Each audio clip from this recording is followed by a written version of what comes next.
Quer iniciar na área de informática e tecnologia, mas não tem ideia de por onde começar? Vem comigo nesse vídeo, porque hoje você vai ter uma base.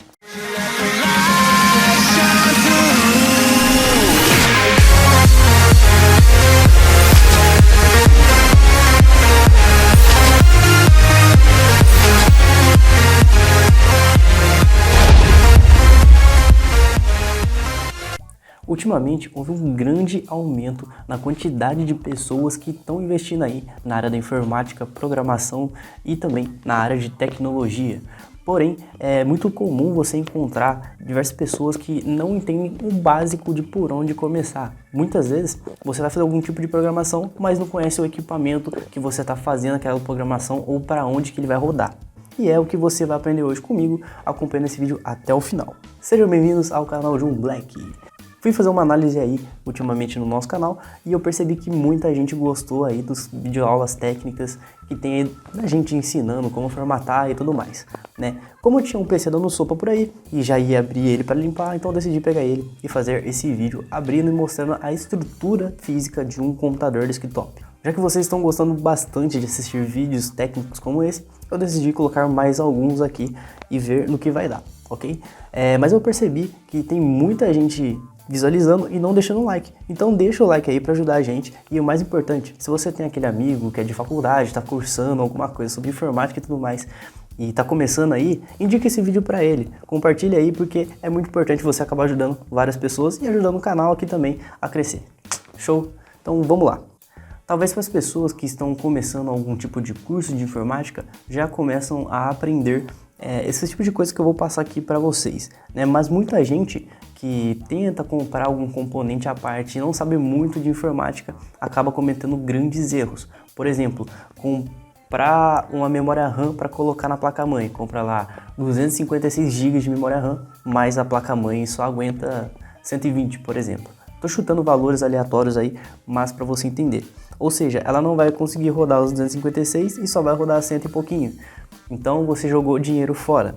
Ou ao contrário, às vezes você monta um computador potente e compra uma fonte de 500 watts, sendo que vai precisar de 700 watts reais. Mas você não sabe a diferença de real e nominal, ou seja, é um gasto jogado fora. Então você tem que tomar muito cuidado se você não tem esse tipo de conhecimento para sair comprando qualquer coisa e depois ver que aquilo não vai funcionar. Correto? Então vamos lá. Hoje eu vou pegar esse PC que estava lá no meu quarto, que eu geralmente usava para editar. Como eu estou fazendo as coisas pelo notebook, eu quero deixar ele como um pequeno servidor. Então eu já vou puxar ele para cá e já abrir a lateral dele aqui. Pessoal, eu tô gravando esse vídeo 9 horas da manhã. Na verdade já tô desde as 6 horas preparando tudo. Para quem já tá acompanhando a gente desde cedo nas nossas postagens aí do canal. E bom, esse vídeo só vai sair às 6h30 da noite, então se vocês escutarem algum barulho aí de fundo, eu tô gravando de frente pra rua, então é capaz de vocês escutarem algum barulho de animais, carro, moto, enfim, já peço desculpas adiantado por isso. Bom, vamos lá, a partir de agora vocês não vão me ver mais aí na tela, vocês só vão ver o computador em si e algumas partes, imagens marcando diversos tipos de partes que a gente vai comentar aqui, ok? Vamos começar então pelo gabinete.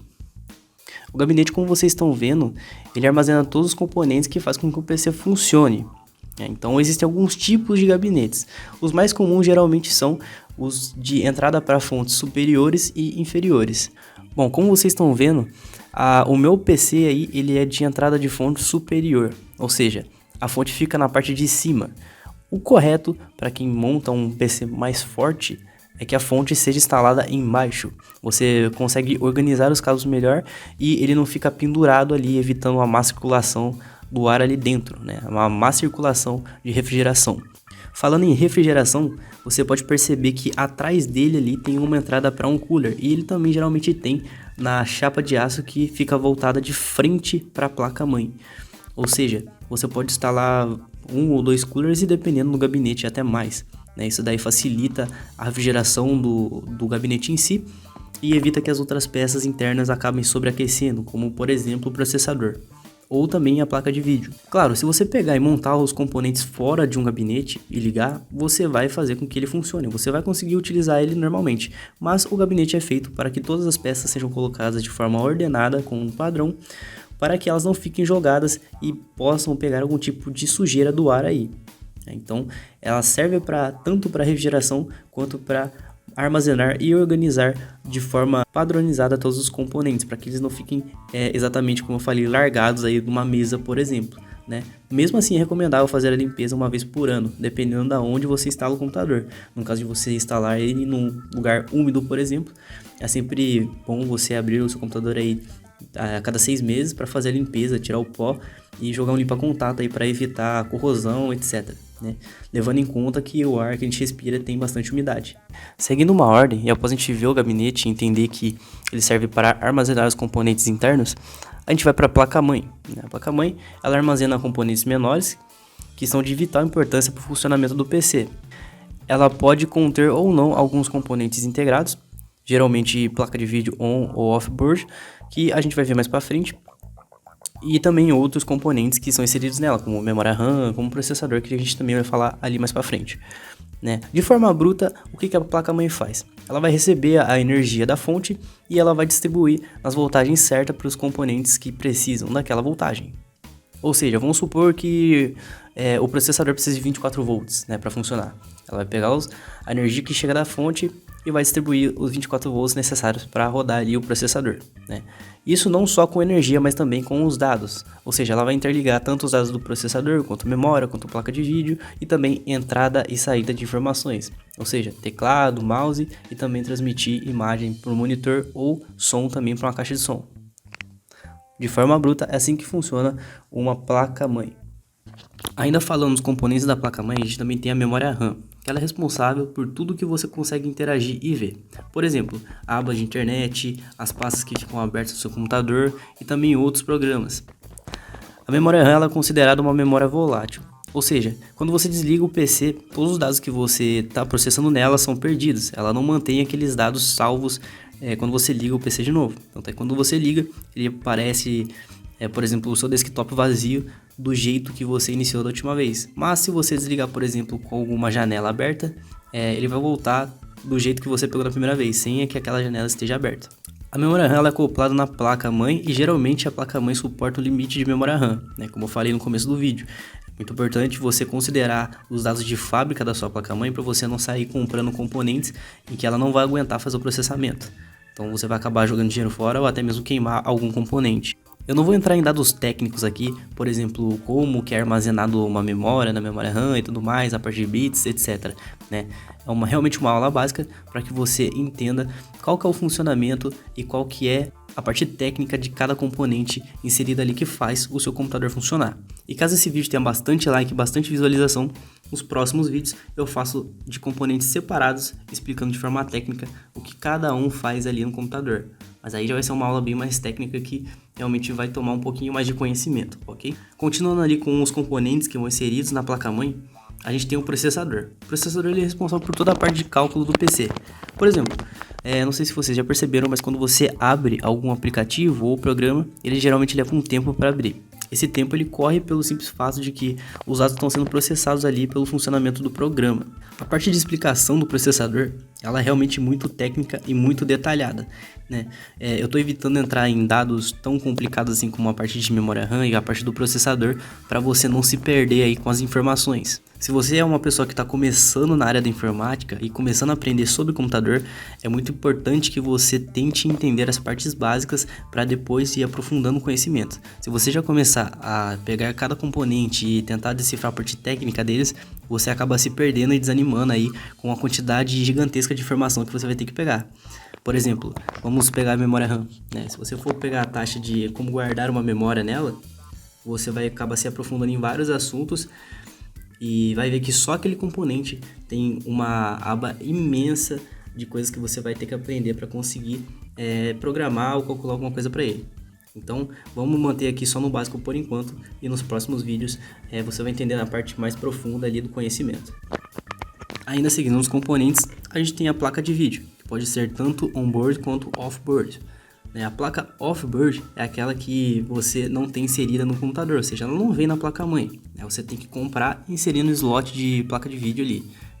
Já a placa de vídeo on-board é aquela que já é integrada na sua placa-mãe. Geralmente você já tem a entrada ali para o monitor, é só conectar, mas não tem nenhuma placa lá dentro. Ela já é uma placa, um chipzinho inserido lá na placa-mãe mesmo, que serve para mandar os dados de volta para você, né? Ela não é tão potente a ponto de rodar um jogo pesado ou rodar algum tipo de programa 3D, mas ainda assim cumpre as funções básicas ali de enviar informação para a pessoa que está mexendo no computador. Esses são os 3 principais componentes que a gente tem aí para inserir na placa-mãe. Claro que a gente também tem placas de rede e tudo mais, mas de funcionamento padrão são essas 3 que geralmente são inseridas aí na placa-mãe.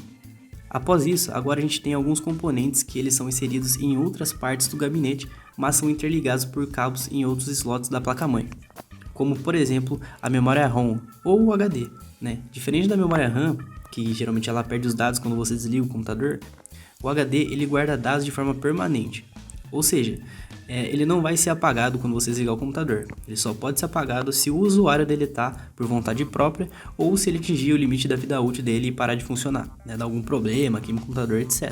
Fora isso, ele não perde os dados ali a não ser que você apague. Depois disso a gente tem o display de CD e DVD. Ele é responsável pela leitura ou gravação de informações de CDs e DVDs. Ele já não é mais tanto utilizado, tanto é que nos computadores mais recentes você consegue ver as pessoas substituindo aquela parte de DVD Blu-ray por um slot de USBs, por exemplo. Então é bem mais útil uma pessoa ligar vários USBs, por exemplo, com HDs externos, do que CD. Hoje em dia a gente já tem internet de qualidade, né? Tanto é que já está sendo vendido de 50 megas para cima, já não tem mais aquelas internets mais baixas. Então, se você quer baixar um filme, um jogo, é bem mais fácil utilizar a internet do que comprar um CD. Geralmente, a parte de display de CD e DVD, tanto o HD, ficam na parte frontal do computador. E por fim, mas não menos importante, a gente tem a fonte de energia, que sem ela é impossível ligar o computador. Como o próprio nome já diz, ela é responsável por fornecer energia a todos os componentes do PC. Existem 2 tipos de fontes, isso é muito importante: a fonte nominal e a fonte real. A fonte nominal gera um valor próximo ao indicado. Por exemplo, você tem uma fonte de 500 watts gerando mais ou menos 470 watts. Né? Ela não vai te dar os 500 watts exatos, ela vai ficar oscilando ali. Então, ela é uma fonte mais barata e ela é indicada para ligar PCs mais simples, que não são tão fortes. Porém, ela não tem muita proteção. No caso de ter uma sobrecarga na rede da sua casa, é muito mais fácil queimar algum tipo de componente elétrico do seu computador, além de queimá-la também. Agora, para quem monta um PC mais caro, por exemplo, que tem componentes bem mais caros e bem mais sensíveis, já é necessário utilizar uma fonte real. A fonte real, por exemplo, se ela for uma fonte de 500 watts, ela vai fornecer exatamente esse valor, sem ter uma oscilação. E também tem a proteção necessária no caso de ter uma sobrecarga de tensão na rede e evitar de você perder o PC inteiro. Você vai queimar a fonte, mas é bem mais fácil consertar a fonte do que ter que comprar uma outra placa de vídeo, uma outra placa-mãe.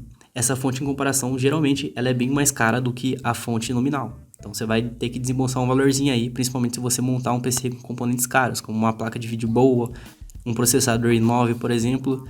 Então você vai sim gastar um dinheirinho com uma fonte que presta. Mas pelo menos você não vai ter que se preocupar com o risco de instabilidade na rede elétrica. Vale também salientar, pessoal, alguns tipos de outros componentes que não são citados aqui, como por exemplo teclado, mouse, que são inseridos na parte traseira ali do computador, sem falar também no monitor. E muito importante, uma coisa que as pessoas não costumam usar, caso você venha a trabalhar com informática, com computadores, etc., é sempre bom recomendar que usem o filtro de energia para ligar aí no 220, não ligar o computador direto na tomada.